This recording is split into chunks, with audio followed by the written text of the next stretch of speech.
Now, Ian is going to do the pledge and national anthem. I pledge allegiance to the flag of the United States of America and to the republic for which it stands, one nation under God, indivisible, with liberty and justice for all.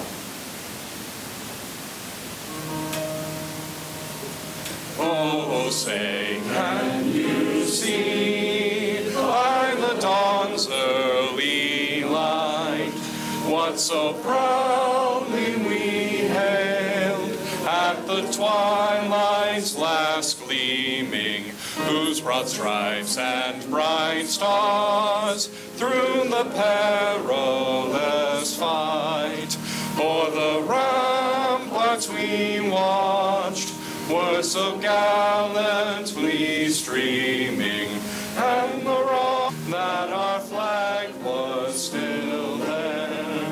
Oh, say does that star-spangled banner yet wave o'er the land of the free and the home of the brave?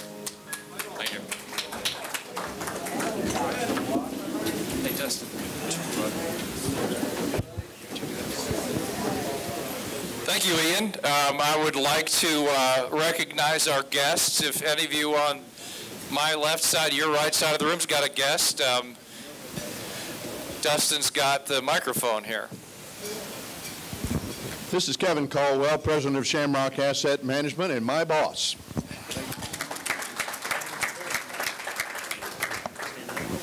I'd like to introduce my good friend, Joe Elsner. He's retired, was past business was in real estate, commercial real estate management with Prudential and then GE. Lives here in Dallas, in the Park Cities, and we know each other through Spin. We've been doing Spin up at the YMCA for the last 5 years together.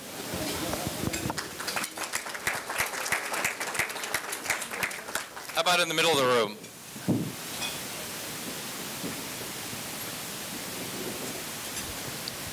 Today my guest is Bill Murphy. Bill is a friend and banking colleague and my new boss. Community Bank of Texas is coming to town, and he's the regional chairman. Please welcome Bill Murphy.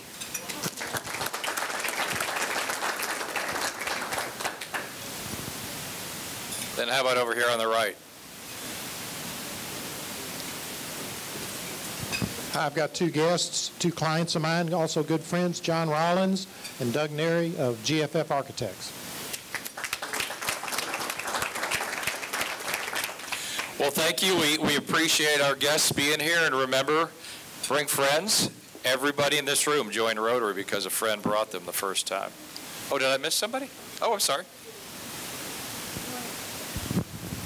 Hello, how are you? We're so glad to have you as a visitor. Can you tell us about yourself? Thank you. I'm Elisa Atkins. I'm the president of the Rotary Club of Corpus Christi Evening, and I grew up here in Dallas, and it's nice to be back. Thank you.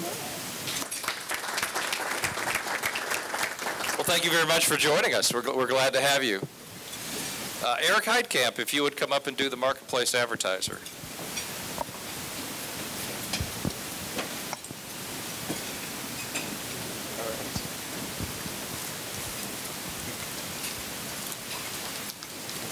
Thank you, President Paul. Is Karen Ferris here today? Karen Ferris. All right. I'd like to thank our web advertiser today, Karen Ferris. She's with Roach, Howard, Smith, and Barton. RHSB is an independent insurance broker providing business insurance and risk management solutions to companies of all sizes and personal insurance to individual families. They have specialty expertise in technology, manufacturing, public entities, healthcare, directors and officers liability, and insuring high net worth individuals. Karen has helped us with our D&O insurance with the club, actually. One of the largest independently owned brokerage firms in Texas, RHSB, is 70 years old, has offices in Dallas and Fort Worth, 65 plus employees here, and represents over 50 insurance companies.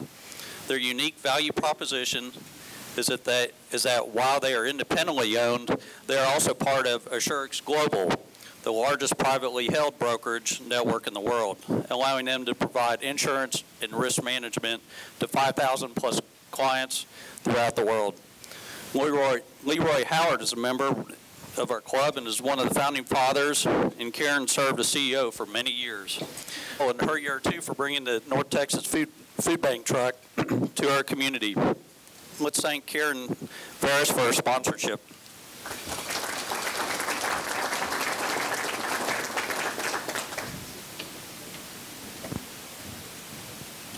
Thank you, Eric. All right, so I want to remind everybody that all of you are part of the program committee team. We are having a program committee meeting this coming Wednesday night at 6:30 at the Moody Y. Bring your ideas. We will serve you pizza and soft drinks and water. It's extremely important to this club that we have input from all of our members as to speakers. I mean, speakers fill the tables, and every one of you knows somebody that would be a great speaker for this club. So please come Wednesday night. If you can't be there, I mean, if you're sick, if you're caught in a blizzard, if your plane's delayed, send me an email with your speaker ideas and we'll consider them. But it would really be great if as many of you as possible could be there Wednesday night. All right, Happy, you want to talk about the Super Bowl that has one wrong team in it?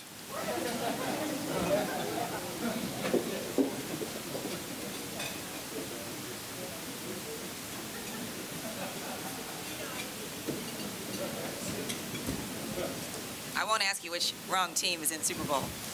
So, good morning. Happy Friday. How is everybody? Okay. So, well, I'm real excited about the Super Bowl this Sunday. Join me at 5 p.m. at Old Chicago. Looking forward to some pizza. I don't normally have pizza. I'm really looking forward to it. It's going to be great. So, the Rams versus the Pats. Going to be a great game. We're going to have prizes. We're going to have quizzes. And Happy, if people are going, you would like to hear ahead of time because we need to give Old Chicago a count. So if you plan on attending, please get with Happy. I believe there's a link on the website to get with you. So it should be a lot of fun. The commercials will be good. It'll be youth versus age. It'll be sort of interesting to see. Well, it'll be fun. We'll have a good time regardless of what's going on with the game. So, Philip, I believe that you have an announcement, and then you're going to introduce the speaker.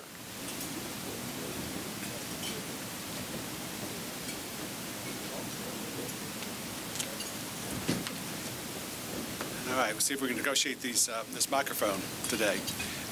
First off, I do want to make an announcement. I'm sorry? Yeah? This? Okay, good.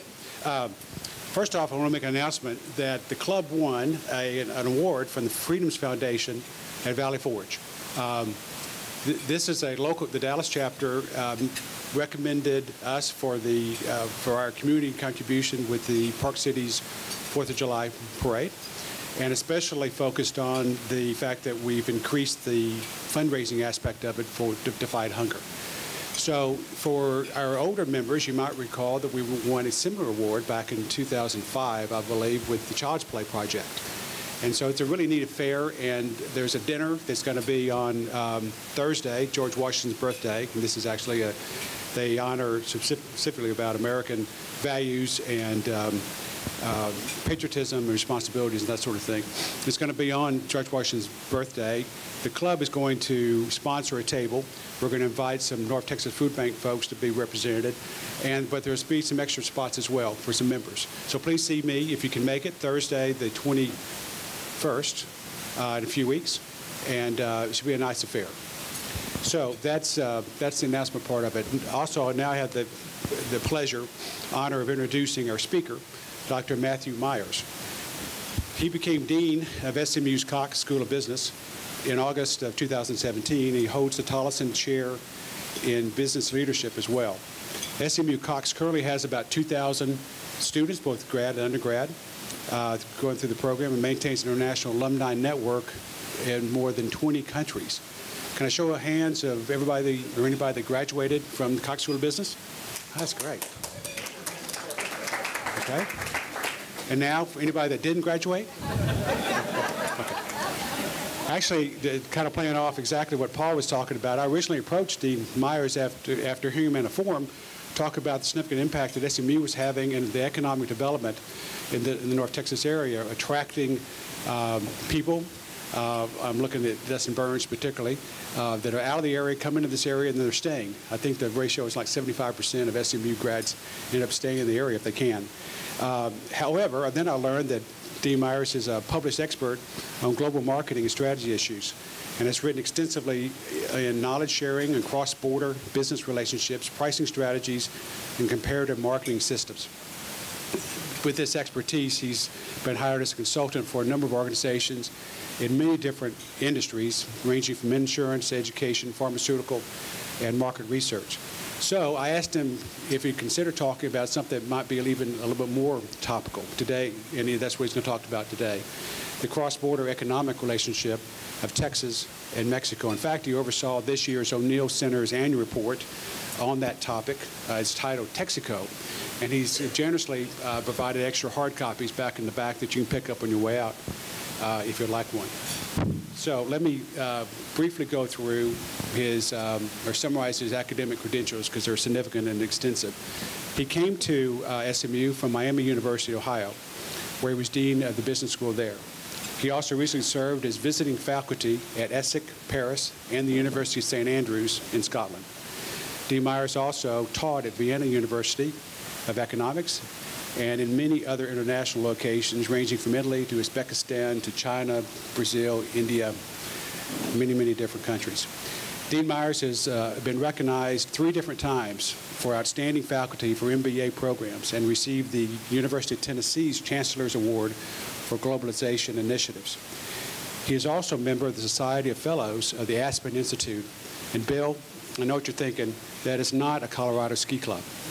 It's actually an international think tank based in Washington, D.C., focused on values-based leadership and policy issues. It's my pleasure to introduce Dr. Matt Myers.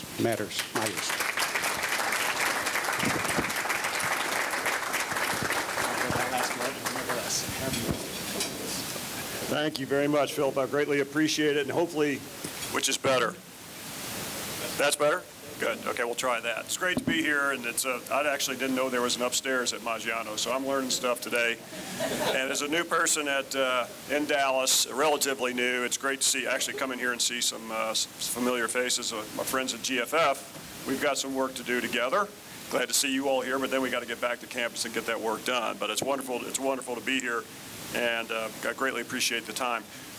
When I was talking to Philip a little bit before we came in and kind of decided on a topic, and before Paul put the pressure on about Groundhog Day, and so I had to figure I got to figure out, am I talking about something you all heard about before? But we were thinking a little bit about how talent and the talent acquisition models and what's happening inside of the economy, not just nationally and globally, but inside Texas, how that might be an interesting theme. But Philip also did mention the aspect of what's happening with Texas and Mexico, and it's a very hot theme now. The good news about that is that it's easy to talk about both because they are inextricably intertwined, and I'm going to talk about how one leads to the other and really some of the challenges we're facing, all the people in this room, what we're facing at SMU, what we're facing at business schools around the country. You will notice I do not have any slides. And there's a reason for that. I learned a long time ago that if I have slides, I could go on for hours. And I'll hearken back to an undergraduate class I taught a number of years ago, and at the end of the semester, the usual teaching evaluations come in, and I was reading it one day, and this person had taken the time to write down a little qualitative response, and it said something along the lines of, if I only had 10 minutes left to live, I'd want to spend it in Professor Myers' class, because he can make the last 10 minutes of class seem like a lifetime. To take that into consideration, I don't use slides anymore. I just try to talk as much as I can. About a few weeks after I arrived in Dallas, And my wife and I just live about 5 minutes from here. My daughters are in the mall all the time. I shouldn't there. I think I'm her 8th dean or something like that. And Dee answers the phone, and it's the editorial offices from the Dallas Morning News. And the Dallas Morning News says to Dee, hey, dust off the new dean and bring him down. The editorial board like to meet him, because Al Nemai, my predecessor, had been dean for 20 years, and I'm sure many of you all know Al and Maria, and they're phenomenal folks. So we go down to the Dallas Morning News, and we're sitting there, and it's very evident once I go in and I sit down, they don't really want to talk about me, and rightfully so.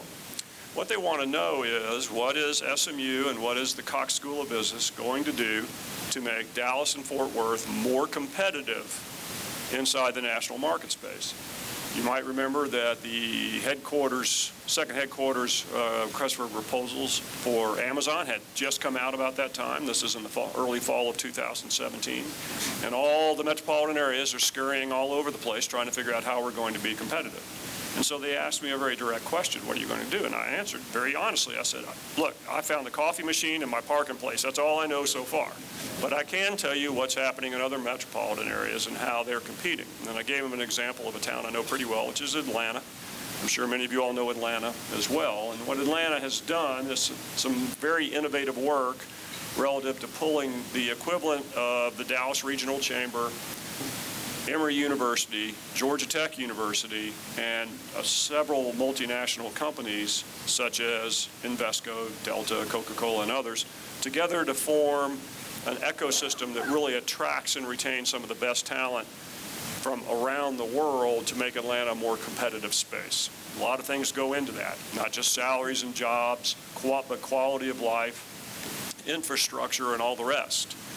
And as I'm talking about this, and I'm giving what I know about Chicago is doing something very similarly, it becomes evident that we've got a lot of work to do in Dallas and Fort Worth. We have a phenomenal place.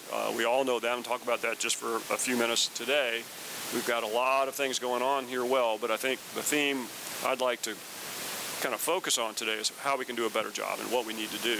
And that's something that I think that we're all very interested in, and not just in Dallas-Fort Worth, but in Corpus Christi and what's happening in Austin and San Antonio and elsewhere.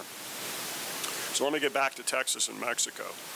So the national discussion for basically immigration is a very tense one right now, and it's becoming increasingly so. What I like to do is kind of focus on the practical aspect of it and how it's affecting us, not only here, but also elsewhere inside of Texas. Everybody who's been on a plane lately, if you've gone to Philadelphia or Boston or London or Chicago, you might get a whole lot of questions about the wall. And the questions are generally centered around you all are exactly at ground zero. What's it like down there? And I kind of laugh and I said, I think ground zero is Washington. I don't think it's Eagle Pass. And not too long ago, a bunch of us went down to the Borderplex Alliance meeting in El Paso just before the holidays. And one of the things, as not a native Texan, one of the things that was really interesting to me is it seems as you get closer to the border, the more relaxed people become about this sort of thing. And I think that exemplifies in a lot of ways the relationship between Texas and Mexico and how that is helping the conversation at least a little bit nationwide, but economically it means a lot. And I think that we need to figure out some of these numbers and really think about how this works. So Philip mentioned this study that was done by the O'Neill Center, and two very good scholars over there, Mike Cox and Robert Alm, wrote this up. And there's some interesting numbers in here that really surprised me. And one of them was that 22% of the workforce in Texas is foreign-born. And over half of that 22% is from Mexico. Now, you all who are running payroll and you understand how the business works, can you imagine not having that 22% on your payroll? The other thing that was really interesting is it's not just hourly labor. And in many cases, it is high-tech, high-end, highly skilled jobs that comprise that 22% that I would venture to say that this economy inside of the state can't do without. And what we're seeing now inside of the national discussion and the relationship between Latin America and Texas particularly is a real threat to the growth, particularly the economic growth inside of our state. And what we're dealing with at SMU and at other universities is particularly acute We have problems getting visas for all of our graduates, and so fewer and fewer international students are coming to the United States and coming to Texas and coming to Highland Park to study, because after graduation they can't stay. So a lot of that talent is falling off the table and falling off the rosters. In fact, you might have even heard recently the University of Illinois took out a $60 million insurance policy to protect it against declining international enrollment. To me, we're missing something here. And I'm not sure of the official numbers. I know many of you all were probably here listening to Robert Kaplan recently.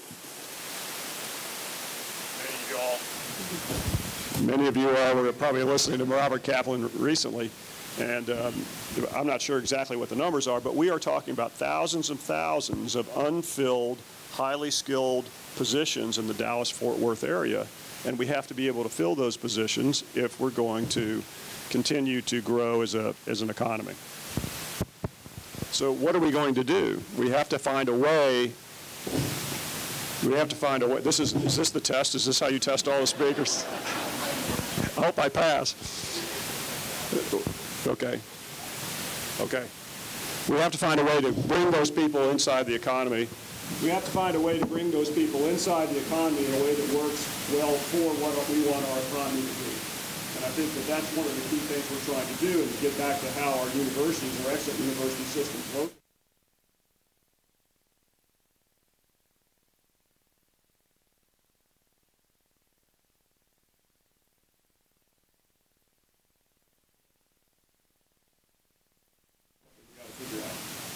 Robert Kaplan.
So we have to find a way to bring that talent in, whether that's from Latin America, whether that's from Asia, Europe, Canada, Michigan. We have to find a way to bring that talent here to be a part of our economy. One of the things I always talk about is the interview season on campus. We have a lot of newly minted PhDs coming to, I'm getting the signal, which one? Newly minted PhDs coming to campus to talk about becoming a professor at SMU. And none of these folks are from, and you play hard, you'll fit in Texas. Not necessarily in that order, by the way.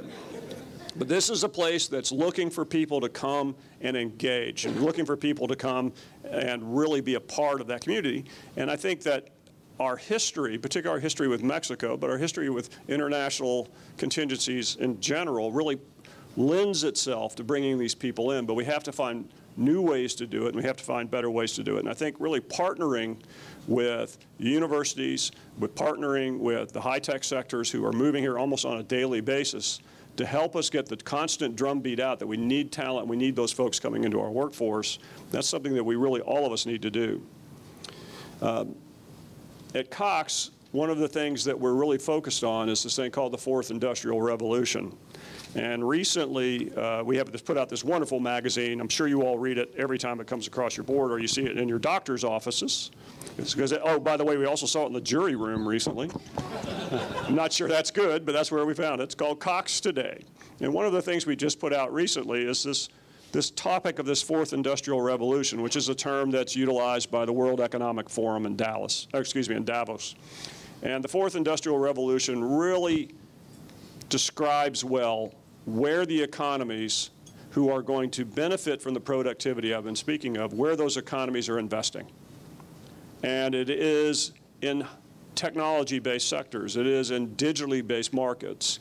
And we have to really understand how that works and what that means when we're going out and we're trying to attract this talent, whether they're from Latin America or elsewhere, and how that fits in. We have to understand how that works and what that means when we are providing resources to our K through 12 systems inside Texas. We have to understand what that means when it comes to being able to really focus our resources in a way that are meaningful.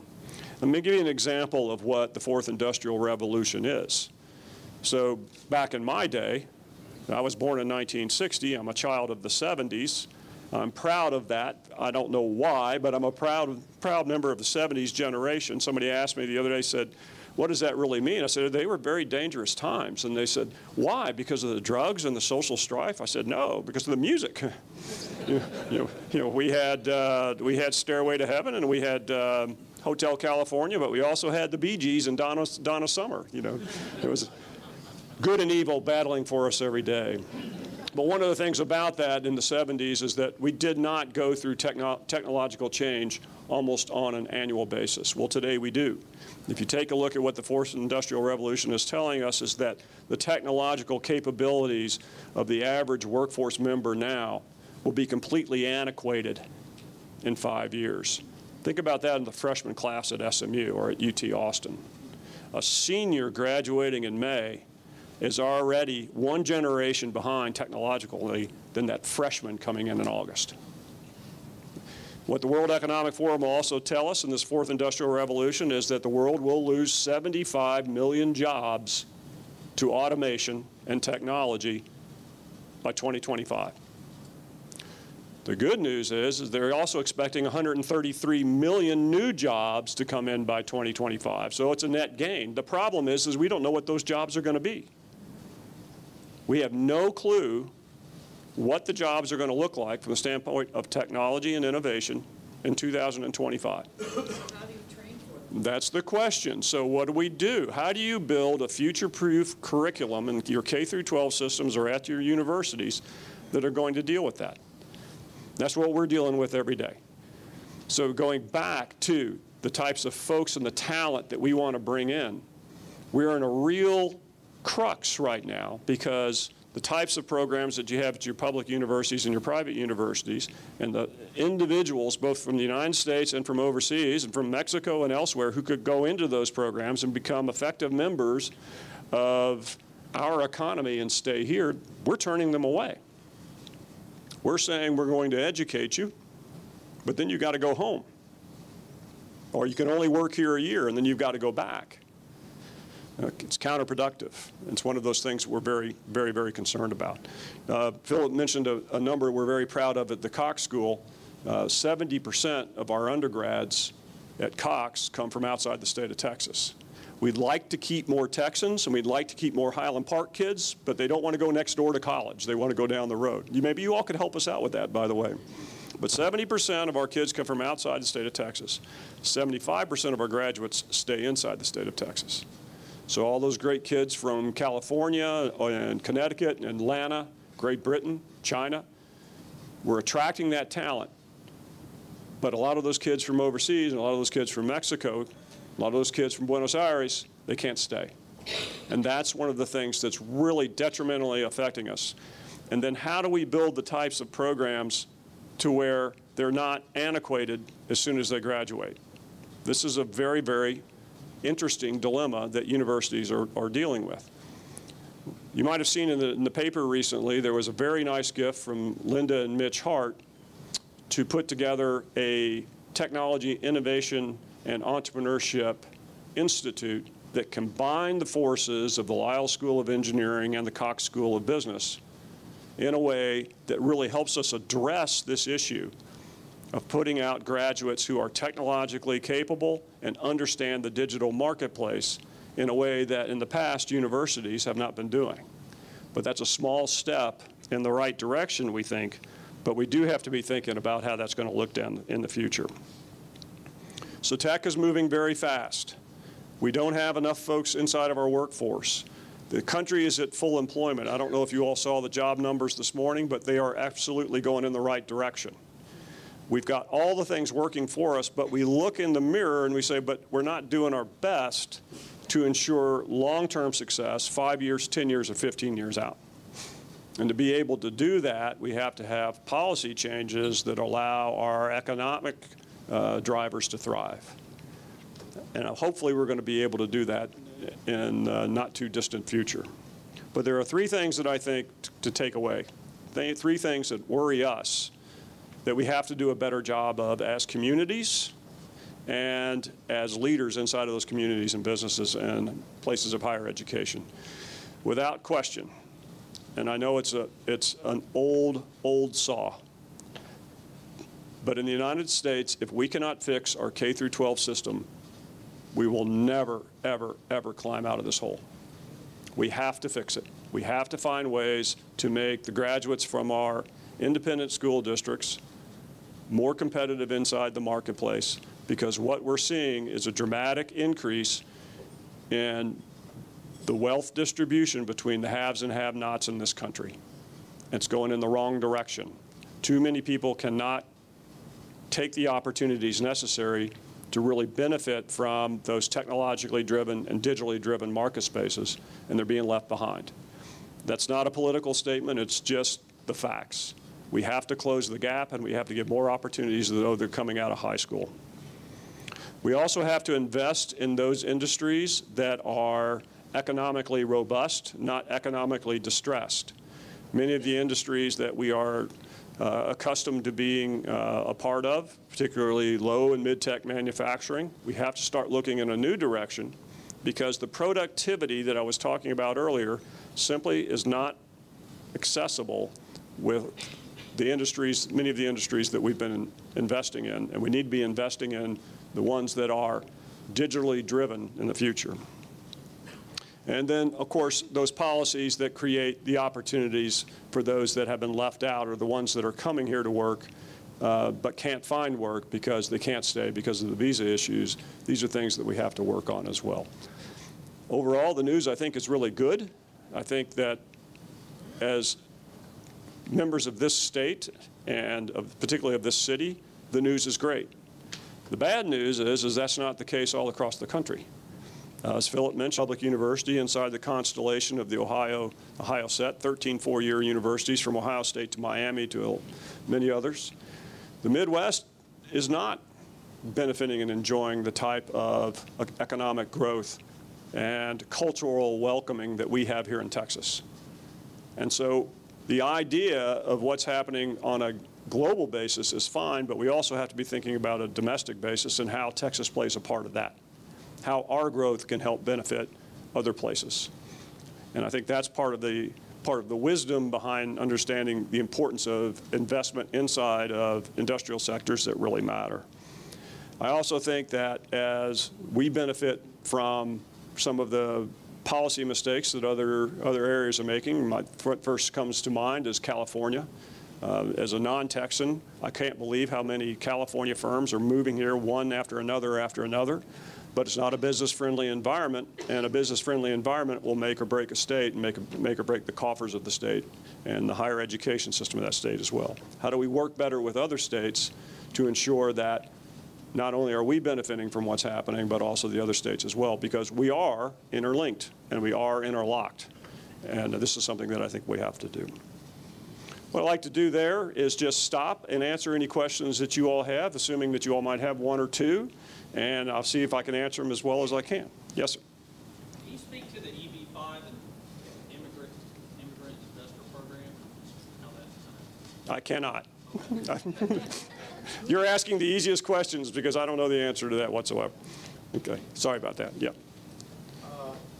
construction business, and we work about 400 Hispanics. Of course, they're all legal and have their green cards. And then on the service side, the girls are bilingual, computer literate, and all that. And if we didn't have them, we're in our industry, I don't know where we would be. Then I want to talk about the border for a minute.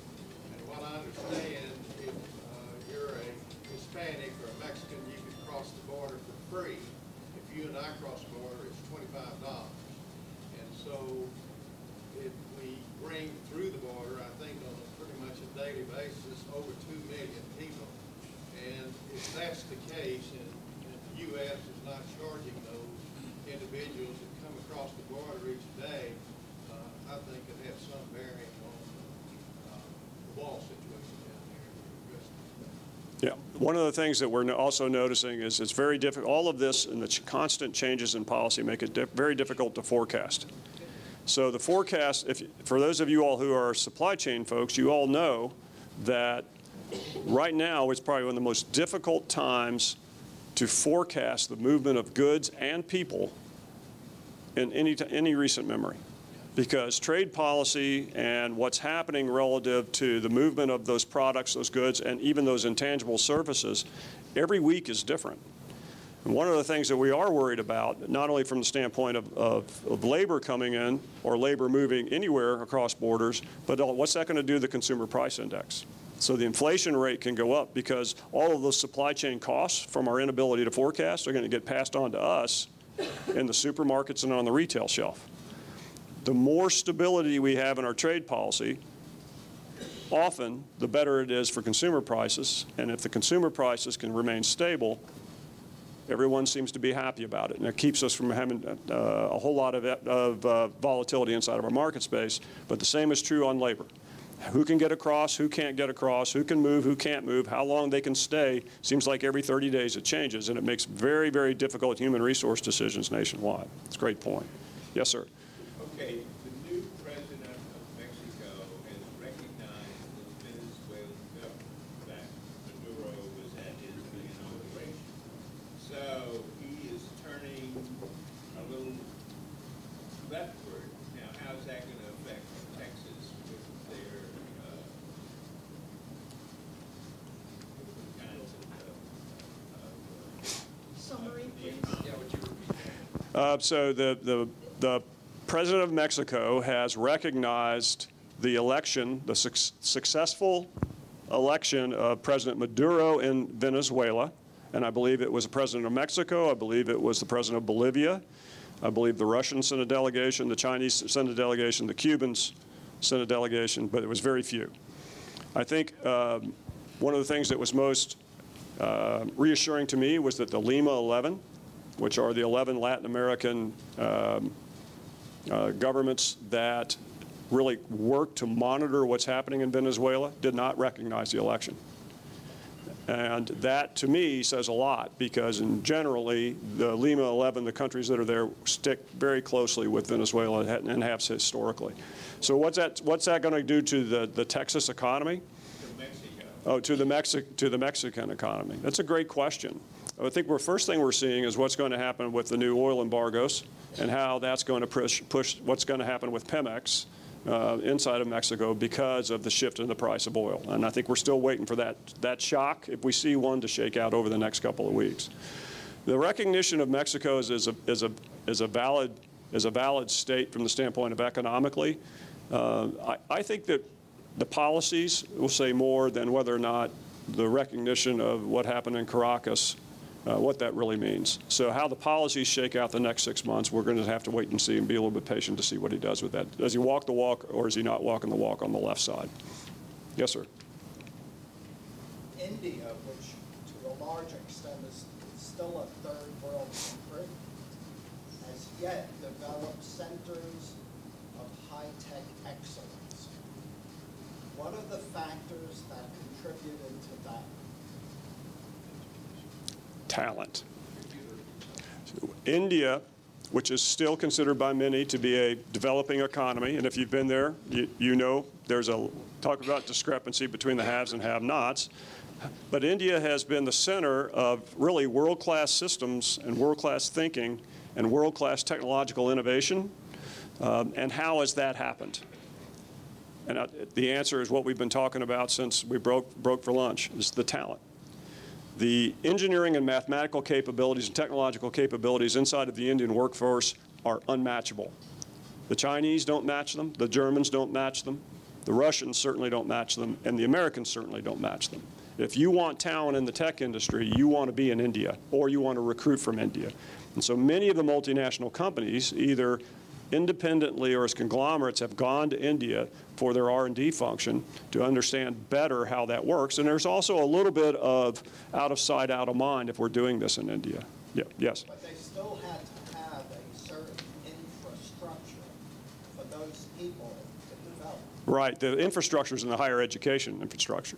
So if you go to IIM, the Indian Institute of Management, you're going to get as good an education as you're going to get at Stanford, Chicago, or SMU Cox. Right. So that the higher education system in India is a place where they have long invested, and they understand the importance of much more than we have, and it's affordable, and it's merit-based. So those engineers and technological experts from physics to intellectual property, they understand what's happening inside the market space, and taking advantage of that talent is what the multinationals have done, and that's why there's so much of the R&D expenditures that are going overseas and not staying inside the States. Now imagine if we actually gave those guys visas, once they came here and they got their PhD at Caltech, they could actually stay. Wouldn't that be wonderful? So I think that that's one of the things that's really frustrating, but you make a very good point of why it's there and kind of how that genesis occurred. Yes, ma'am. Well, I have to say what would be really wonderful if we took our talent here and we developed them. So what I'm hearing you say is for a fourth industrial revolution, 21st century, we need to modernize our immigration policies. It's Congress. We need to modernize our K-12 education system for a future economy. And we need to, what was the third thing I was going to say? Build these alliances between what's happening with the cities, the multinationals, and the universities. Yes, we actually need to modernize our trade policies. Trade policies as well. Yeah. That's right. And we can all get that done by 5 o'clock this afternoon, I think. Well, if we all rate our congressmen, we could. Yes, sir. You know, it's clear that we've had a skill set issue in this country, not just here in Dallas, or for years. It's really about that. And to Mary's point about we got to get the immigration fixed, because clearly, from a sensibility standpoint, we want to have people coming into our country, but they have to be bringing certain skills. That's generally what's been done in the past. What we see on television are these reporters, are these caravans coming through, and frankly, if what the product the ISCs are putting out is, I would imagine we're putting out much better than what's coming in these Yes. caravans, clearly. But the other issue is that going to the labor arbitrage, the cost of labor arbitrage you have with the Indians and those tanked. That's still going to be there, and that's why you're seeing all that growth going. That's more stable, but that's what you're seeing to India. And again, if there's a way we could get our K-12, and like Mary was saying, that's the biggest issue we have, because what we find is that we do see communities that are working in conjunction across the country, but getting it down to the grassroots household level with raising the community, the children and everything, understand what the risks are, what the opportunities are, that's what we find to be difficult. I agree. One of the things, by the way, I should mention, put a plug in for what we're trying to do at SMU, and this is a lot of what Gerald Turner is so passionate about, is being able to bring those great minds that are coming out of those high schools who never would look necessarily at an SMU or a private institution, and giving them an opportunity to come and benefit from what we're doing in higher ed. Wouldn't it be wonderful if all of the students who are capable of getting into our wonderful institutions of higher education, whether it's Texas, whether it's Stanford, or whether it's SMU, if need were not a part of that decision? Now, that's expensive, but there's a lot of very respected economists out there who say that the benefit and the increase in that productivity quotient that we have to deal with to get our debt down, to address the issues associated with high cost of living like health care, the investment in the long run would be worth it. For a practical, not a political reason, it's the thing to do. And how we do that really is up to us at the ballot box. I think we got time for one more question before you all need to go. Yes, ma'am.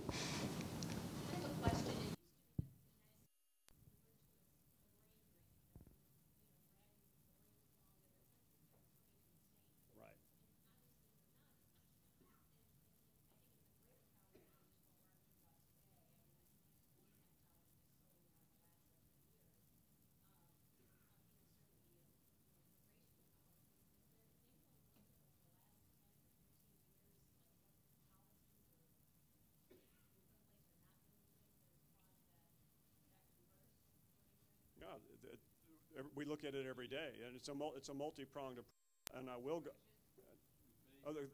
The question is, we used to be the destination for some of the best and brightest worldwide would come here to work and to study and to build their businesses and to be the entrepreneurial spirit. I'm putting words in your mouth, but I think now we're not seeing that as much. We're seeing fewer and fewer who are actually coming here to do that.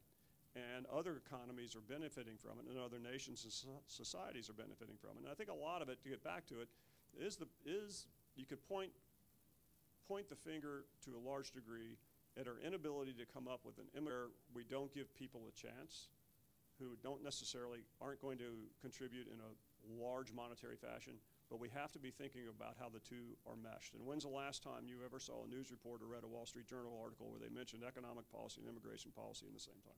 You haven't, I don't think. I haven't. So now all of a sudden, people are looking elsewhere.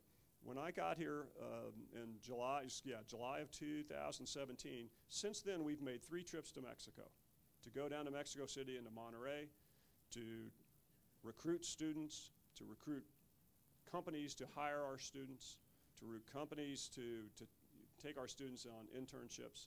And when we sit and we talk to some of those great students in Mexico, and there are a lot of really good, qualified high school students in Mexico who normally would look at the United States to come here because of the policies and because of the rhetoric, their words, because of the rhetoric that's coming out of the American dialogue right now. They're going to the United Kingdom, they're going to Canada, Australia, New Zealand, and we're paying the price for it. And don't forget, those countries also are spreading the same. A lot of fun. Thank you.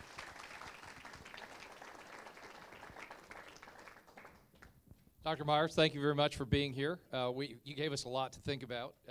We're going to place a book in the Preston Hollow Elementary School in your honor. Wonderful. Thank you very much for being here. I'll just get my kids to read it. That would be great. You know, it gives me a lot to think about. 2 of my great-grandfathers were recruited to this country from Central Europe because of specific skills that they had. Now, that was over 100 years ago, but same problem, really. Other side is a whole nother story, and I'll tell that at a different time. More of a draft dodging issue, but anyway. Mr. Kuby, I wanted to recognize you. When we recognized guests, you weren't here. Carl Kuby is here. He's an honorary member of the club and Grand Marshal of the last parade, so welcome. Thank you for being here.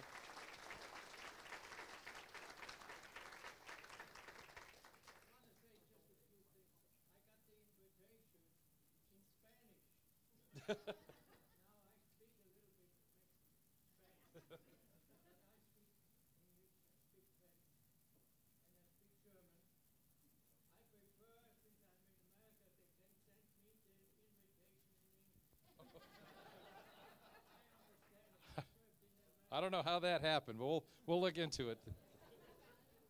Thank you for being here. Next week, we have got Jennifer Staubach Gates, City Council person, City of Dallas, who's going to talk to us over the density battles in Preston Center, which I think is something that's hugely interesting to me and probably to all of y'all because it's right in our backyard. And she's also had some other interesting wardrobe decisions lately. So anyway, it should be interesting. So Pam, if you would come up and do the four-way test. Please rise. And join me in the four-way test. Of the things we think, say, or do, first, is it the truth? Second, is it fair to all concerned? Third, will it build goodwill and better friendships?